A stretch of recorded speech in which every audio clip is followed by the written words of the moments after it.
সহকর্মী আহমেদ নাসিম আনসারি অপেক্ষা করছিলেন আমাদের জন্য। আনসারি, আমরা রাজধানীর চিত্র দেখাচ্ছিলাম, ভোগান্তি কিছুটা হলেও কমেছে, কারণ পরিবহনের দীর্ঘ সিরিয়াল এখন আর খুব বেশি দেখা যাচ্ছে না। জেলা শহরগুলোর কি অবস্থা?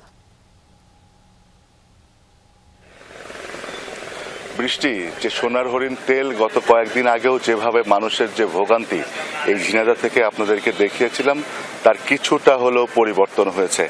এখন কিন্তু সেই দীর্ঘ সারি নেই।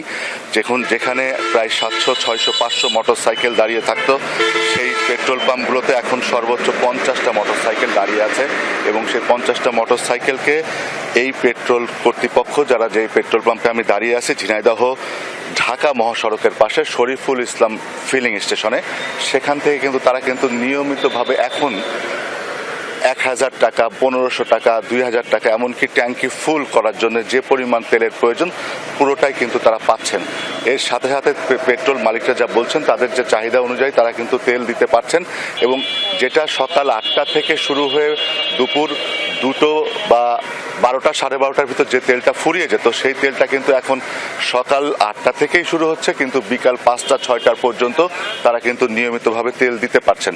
স্বাভাবিকভাবে জনগণের কিছুটা হলেও ভোগান্তি কমেছে।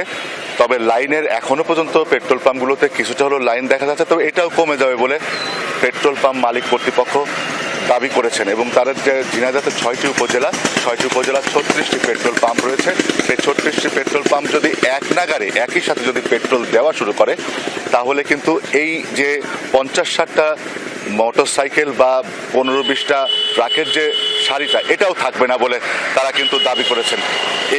এই ভোগান্তি আরও দ্রুত কাটবে বলে এমনটাই প্রত্যাশা করেছে এই এলাকার মানুষ। বৃষ্টি, শুনছিলাম আমরা। অনেক ধন্যবাদ আনসারি।